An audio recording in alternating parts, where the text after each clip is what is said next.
केबे हेबो श्रीमंदिर रत्न भंडार गणति मणति रत्न गणति मणति पाई एसओपी प्रस्तुत होईछि। एही सूचना दैछन्ती रत्न भंडार तदारक कमिटी अध्यक्ष जस्टिस विश्वनाथ रथ। आज से पुरी आसिथिबा बेले गणमाध्यम को एही सूचना दैछन्ती। रत्न भंडार मरामती परे गणति मणति आरंभ हेबो। रत्न भंडार मरामती पाई एएसआई को हस्तांतर करिबो श्रीमंदिर प्रशासन। गणति मणति परे रत्न और अलंकार तालिका राज्य सरकार को प्रदान कराजिबो बोली जस्टिस रथ कहिसन्ती। बाहर और भीतर रत्न भंडार रत्न अलंकार अस्थायी स्ट्रंग रूम रे रखा जाइछि। तेज जस्टिस विश्वनाथ रथଙ୍କ सहित अधिक आलोचना करिसेंती आम पुरी चीफ प्रतिनिधि मधुसूदन। किभଳି भावे रत्न भंडार जांच करा जिवो, किभଳି भावे एएसआई रो प्रतिनिधि माने रत्न भंडार भितर प्रवेश करिवे, किभଳି भावे समस्त प्रकार कार्य संपन्न करा जिवो से संपर्क रे जानिबा आम सहित अछंती रत्न भंडार स्वतंत्र तदारक कमिटी रो जे अध्यक्ष जस्टिस विश्वनाथ रथ। सर आम बुलेटिन को स्वागत करी। सर किभଳି भावे रत्न भंडार जांच करा जिवो? सुनंतु आपण माने समस्त खबर पाई सारिचंती। आमे हमर तृतीय दफा काम सारी देइछु। खोलिलु रत्न भंडार बाहर भीतर स्थानांतरित करिछु। उभय जो अधिष्ठित प्लेस है बर्तमान मंदिर से प्रांगण निर्माण पाई पेंडिंग अच्छी। मंत्री महाशय तो आईन मंत्री श्री हरिचंदन महाशय कही सारे जे आमे एएसआई को तत्परता देखा कही सारू। तेणु से दिगरे निश्चित भाव से तत्पर थे। आमर कामटा जो नेक्स्ट काम आमर लेवल ऑफ वर्किंग अच्छी गणति मणति अच्छी एसओपी इश्यू हो सारी। एसओपी रे मार्गदर्शिका क्लियर कर देइछंती।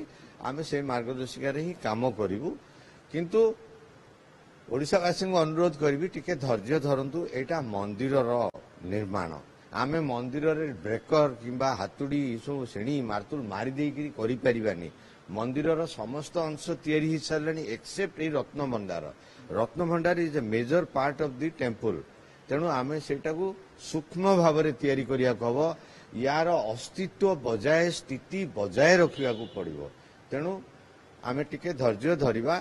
आशा आमे भी एएसआई वाला सहित कथा होउछु। तांकर वर्किंग को आमे नजर रे रखुछु। आम कमिटी आमे नजर रखुछु। आमे निश्चित सुनिश्चित करिवु जे मंदिर अस्तित्व बजाय रहिबो, रत्न भंडार अस्तित्व बजाय रहिबो एवं निर्माण जो हम जमती कि 100 वर्ष पे आमको ता भीतर आउ कौन आवश्यकता पड़ोनी। थरे से माने निर्माण करी आमको सर्टिफिकेट देदेवे निर्माण आमे खूब शीघ्र आरंभ करदेबू। आमर मंत्री भंडार जो जांच एसओपी सर कौन रहुची एवं एसओपी सहित केबे से माने प्रवेश कॉन्फिडेंशियल अच्छी। एसओपी प्रकाश जिनस नुह। एसओपी रे किंतु बहुत जिनस टच कराई। आपण मैंने भी आश्वस्त रहतु जदि एसओपी रे आमर किछि आवश्यकता रहिबो आमे निश्चित भाव में सरकार को अनुरोध करिवु। आमे एही रत्न भंडार ऊपर ही फोकस कराई। कौनसी गंभीरा कि आउ रत्न भंडार ए विषय रे केबे मध्य केही जाई नांती। तेणु आशा करिबा लोक माने विश्वास रखन्तु ठाकुरंकर अंततः जेतिकी संपत्ति अछि सेतक संपत्ति को आमे जदि सुरक्षित कर देई परिबा ताले हम जीवन धन्य होई जिवो। कथा अछि कार्बन डेटिंग कथा अछि। जेहेतु ए जो सुवर्ण अलंकार बाहरला से सुवर्ण अलंकार कपिलेन्द्र देवଙ୍କ समय ना मरहट्टा समय ये गोटे बड़ प्रश्न अछि। कार्बन डेटिंग जमते डीएनए देखंतु वर्तमान जनसाधारण उत्कंठा किंबा रिट कोर्ट डायरेक्शन किंबा सुप्रीम कोर्ट डायरेक्शन जदि देखिबा ताले गणति मणति ऊपर फोकस कराउची। गणति मणति बेले आमे निश्चित भाव में मंदिर कर्तृपक्ष भी ता भितर मेंबर अछंती।